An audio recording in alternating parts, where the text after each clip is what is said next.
Hi everyone, welcome back. We're excited. Wasn't that great? Wasn't that great information? I actually had a chance to visit Atlanta Tech Village once, and it was phenomenal. Everyone, welcome back. Oh, I'm hearing myself. Hold on. Feedback. Sorry, guys. Yeah, so it was phenomenal. So now I'm excited to introduce to you that guy you met today. Woohoo! Hey. What's up, everyone? Hey, so he is going to be talking about getting the word out using social media effectively. So, in this session, you're going to be learning about how to use social media, and that can literally make or break a business. You're going to learn some tips and tricks about the algorithms and how they can work for you.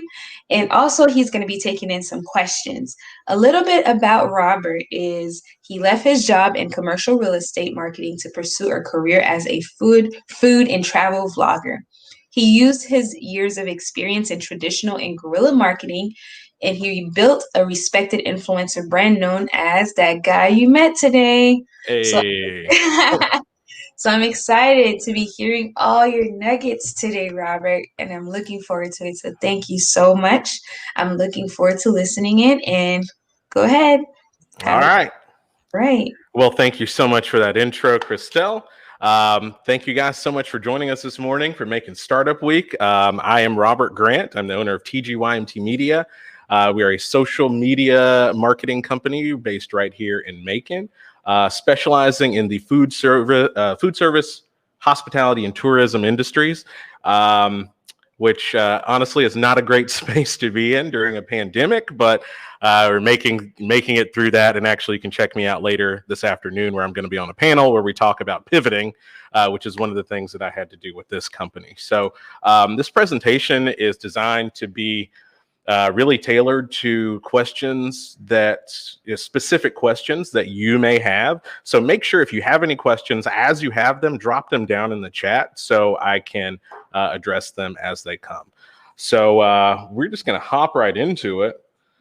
If I can get my presentation going here. So today we're going to be talking about a very brief overview of marketing, just so we're all on the same page about what we're talking about and how general marketing works. Then we're going to get into the types of posts that you can use in your online marketing. Then we'll talk about the wall, which is really important, and it's kind of the basis of how and why I personally am able to do what I do. Then we'll talk about influencer marketing, which is my personal specialty. And then we'll talk about each major social media platform and their individual superpowers. Each platform has something that it does particularly well. And you guys need to know what those things are, and we're going to talk about it. And then we'll have a Q&A where we'll get all those questions that you guys leave in the chat that I can't address immediately. But before we go any further, we need to address the elephant in the room, which is COVID-19. So how has COVID-19 affected the things that we're going to talk about today? Well, the truth is that it hasn't really affected these things very much, but it has changed the way that you need to go about certain things for a few different reasons. The first thing is that people are on social media more. That should be no surprise to anyone. More people are on during the day, during the week, which is unusual from years past. But what's really important is that people, now that they have a lot more time on their hands, are using more apps and programs to edit their photographs or video. So people are spending a lot more time and spending much more time creating the content that they're putting out. So this means that we have a much higher emphasis on production quality and a much, much, much bigger emphasis on entertainment value. And I cannot stress this enough, that entertainment value has become much more important than it has been in the past. We're also going to talk, speaking of editing, in particular, video, and we're going to talk about TikTok here towards the end of this presentation. But for the sake of argument, we're going to call TikTok a video editing app, because that's kind of what it does. It's short videos that you can get a very short and quick message across to an audience, but we'll talk about that here in a little while. All right, so basics of marketing. Before you start any kind of marketing campaign, you're going to do what's called a SWOT analysis. And SWOT stands for strengths, weaknesses, opportunities, and threats. Strength are things you or your company does well. Weaknesses are things that your competitors can do better than you, or limitations that you have to your business. O, or the opportunities, are underserved markets or an emerging need for your product or service. Those are the things where you can slip right in there and you can take a bit of the market share away from your other competition. And your threats are changing attitudes about what you do. That can be new competition. They can be changing regulatory environment, which is also very important during a pandemic, because as we've seen, there are a lot of business models that just don't work very well during a pandemic. The hospitality, tourism, and food service industries are great examples of this, how you can't have people gathering like we did in the past. So business models like that are very threatened in this climate. Let's see. All right. So your types of posts that you're going to use, this particular window is not, it's not quite up to date, but what you're going to see with Facebook right now is that you're going to see more of an emphasis on the targeting of your demographics. But an organic post, which this is not representing, is a post that you just put out online. This is your regular post with hopefully with the photograph and information about what you're doing. Then you also have a boosted post, which is what this is showing you a window for, is how to set up a boosted post. And a boosted post is basically just a post on social media that you pay to reach an audience with very specific content. You are paying specifically to force this content in the way of your prospective customers or viewers. This is the kind of thing that it doesn't have to be expensive, but it can get very expensive. You'll see on this example here that this is set up for the user to spend $1 a day, and that's affordable for most people. What's important about boosting posts or paying for sponsored ads is that once you pay, the first time that you pay, you have permanently tainted your social media pretty much across all social media platforms. Once you do it, you're stuck doing it. You'll find that you won't get the same reach with standard posts ever again once you pay. This is especially true with Facebook and Instagram. But other social media outlets, it's really the same story. Once they know that you're ready, once they know you're willing to pay for this information, they're going to make you continue to pay. Oh, here we go. Went a little ahead too far. So let's talk about the wall. The wall is essentially the point where the consumer will no longer trust the message or recommendation that comes from you about whatever it is that you're trying to sell them. This is an inherent limit to social media marketing, to organic social media marketing. It's one of those things that it just exists, and it's just something that you have to be prepared for and you have to be aware of. So what do you do to get over this wall? Well, we're going to talk about that in a second. I got out of order. So the wall is also known as the audience trust barrier. Your neutrality is lost because your business, of course, is the greatest business in the world, and you're never, if you're smart, going to say something bad about your business publicly. People typically, they don't know you. And really, especially if your business is a very new concept, they don't know that they care to know you or that they care about your product or service. You have to make them care about who you are, and you have to make them care about what it is that you do or what you're selling. And then also you have the conflicting information where everyone within your industry or your competitors are all saying that they're the best at whatever it is that you're doing or that they have the best product. If everyone is saying that, somebody's lying, right?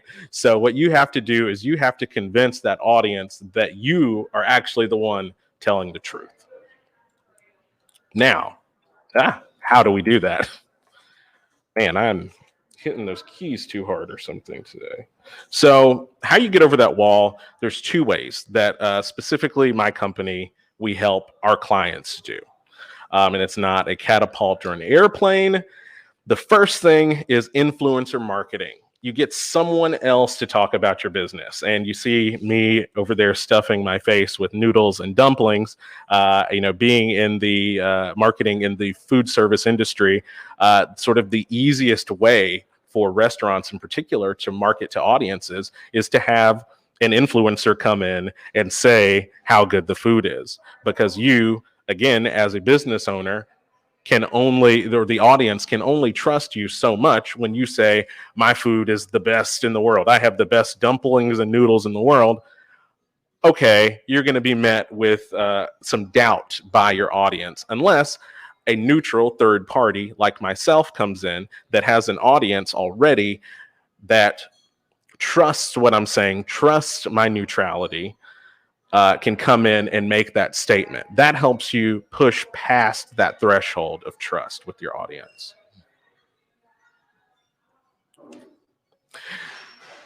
The other way is guerrilla marketing, where you have something else talk about your business. And I got a little dad joke over there about guerrilla.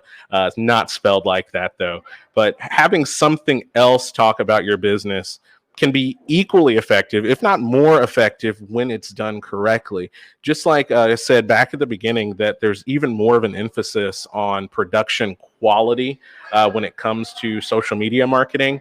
But when it comes to guerrilla marketing, you always had to be very, very forward thinking and creative. But now with this type of marketing, you have to really be over the top to really make this work. So a lot of people haven't heard of guerrilla marketing before. So what we're going to do is give you a few examples. The first here is a combination or a collaboration, between Nestle and Colgate, where they had ice cream bars and the popsicle stick inside was shaped like a toothbrush. In this case, they took contradictory things, stuck them together to make a point. The next time that this woman went to her local drugstore to buy a toothbrush, she probably thought about Colgate. Next, Mr. Clean. They painted a stripe in the road with a Mr. Clean logo. They took advantage of the behavior of the general public, sort of being in their own world and walking around, looking at the ground probably, or looking down at their phones. And they took, something that normally would be overlooked and they made it jump out. And they broke their attention. They they demonstrated the product, which in this case is a cleaning product.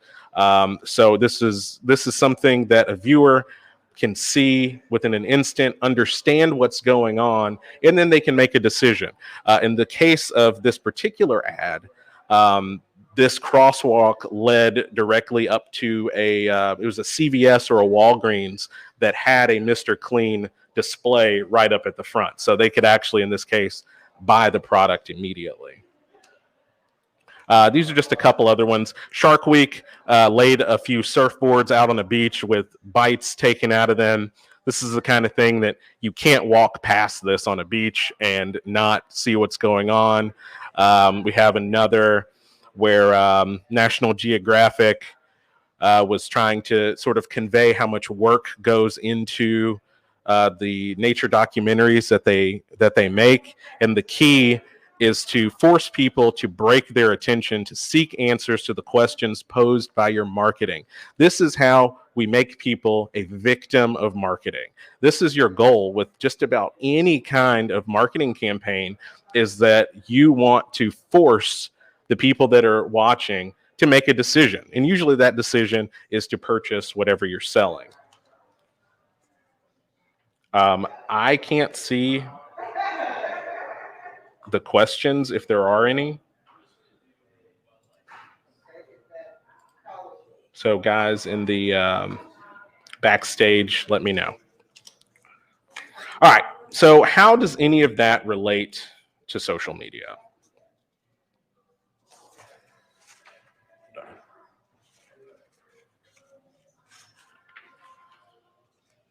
So when it comes to guerrilla marketing in particular, guerrilla marketing tactics are 90+% designed to be used exclusively on social media, with the exception of some of the tactics that we just talked about. Those are kind of outliers in this particular case, but for the most part, you're going to find them on social media. In particular, the National Geographic ad, it gives the viewer sort of a firsthand experience by standing in that little square and feeling like, you'll stand there for a minute and you're like, man, I want to do something else. But then you start thinking about that photographer that sat there for, months and months at a time to get this picture of a lion. In this case, they want you to be curious about, well, what else did somebody sit in the bushes for 6 months to capture? Sorry, my notes here got out of order. There we go. So we have to get awkward because there's something very important about social media marketing, and particularly picking audiences. That's very, very important. And it's one of the first things that you're going to encounter when it comes to setting up your social media marketing campaign. And that is race. Race is very important to be aware of when it comes to your social media marketing, because the messaging between racial groups can be very, very different, and it can be very, very nuanced. And in some cases, depending on the climate of times, it can also be very delicate depending on what it is or whatever product or service that you are selling. So you have to be very aware of it. And we're going to talk about the other types of demographic targeting as well, because there are many others than race, but this is something that you really have to be very, very aware of. And you have to sort of know what you're doing to an extent, but we'll get into that.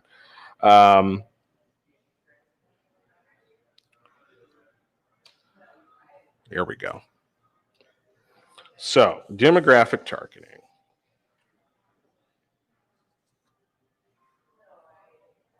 Waiting on my notes. Here we go. All right. So, it's important because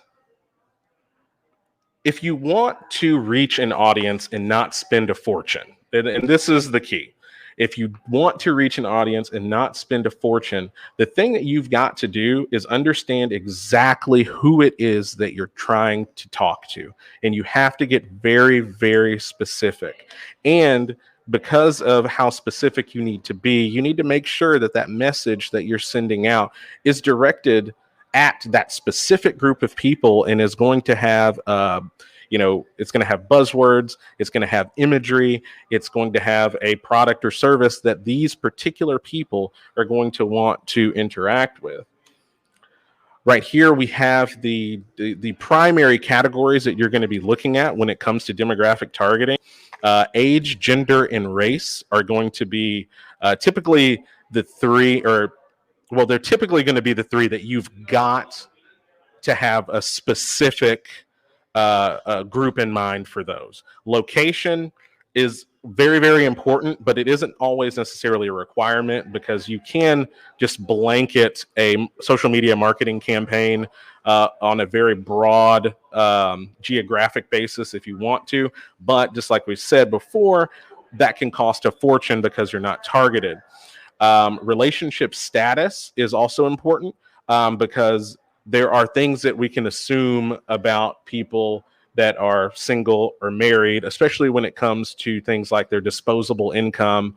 There are assumptions that we can make about whether or not um, they're going to be interested in products aimed at children. There's just a lot that you can assume. Also, same thing when it comes to educational level. There are lots of assumptions that can be made about income levels and products and services that they may be interested in.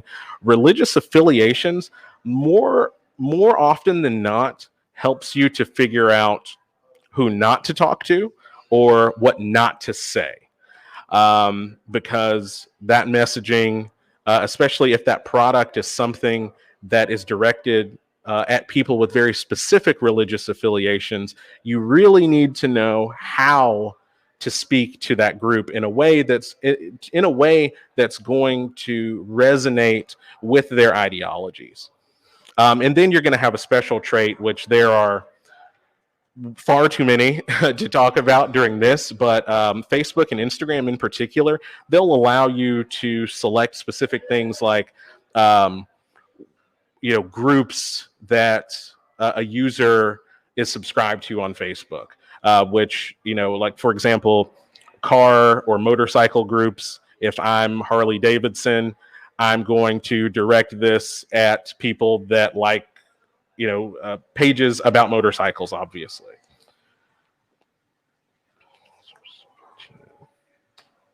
So you want to be neutral and inclusive in your marketing strategy. But what you need to know is, like I said, that if you are too neutral, if you're too broad in who you're talking to, it's going to cost you much more to reach these people. What you've got to do is narrow down using the demographic targeting data points.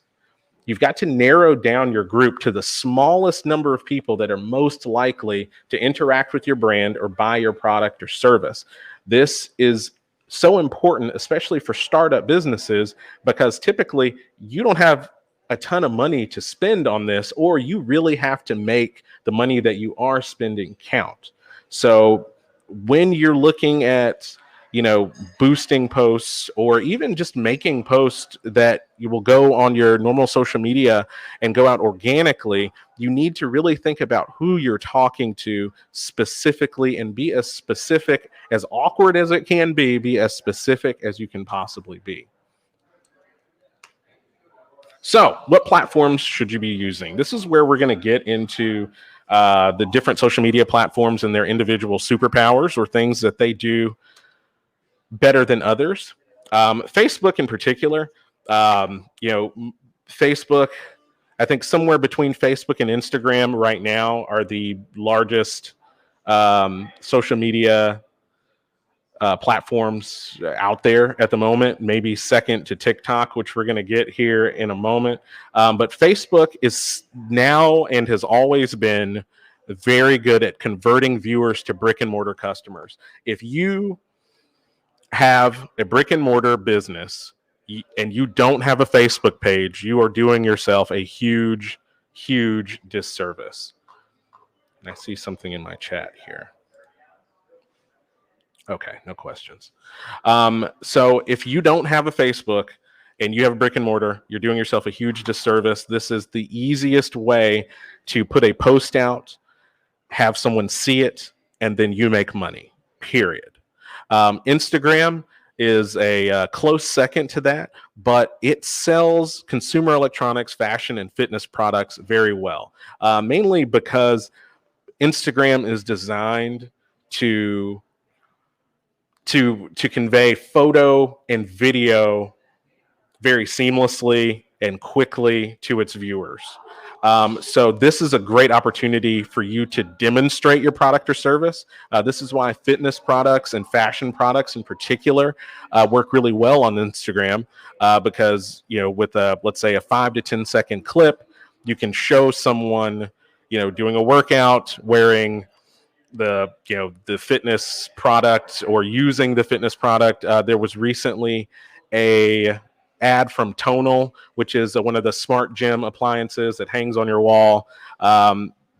Their their ad campaign with Mike Tyson started on Instagram, where they had Mike Tyson sort of strapped up to the thing and punching into the air. This was a really big deal because it showed this thing that's some people might view initially as being kind of flimsy or not a serious piece of gym equipment.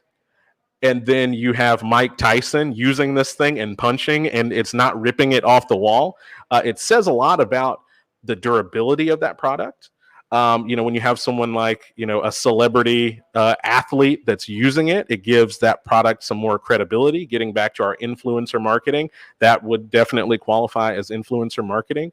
But Instagram was just very good at conveying that idea very quickly. Twitter sells services and ideas very, very efficiently. If you have a service business and you don't have a Twitter, you're probably doing yourself a disservice, but there's a little bit of a caveat to that. Twitter works the best if you have a large following. So my recommendation, especially to startup businesses, is to use the other social media platforms first to build a following, to build an audience, and then bring that audience from those other platforms to Twitter. That will make it much easier to begin to get the traction that you're going to want to see on Twitter. All right, so next up, TikTok, which is kind of the baby in this whole social media world right now, is very good at increasing brand awareness and humanizing products or services. And what I mean by that is really showing kind of the behind the scenes of a product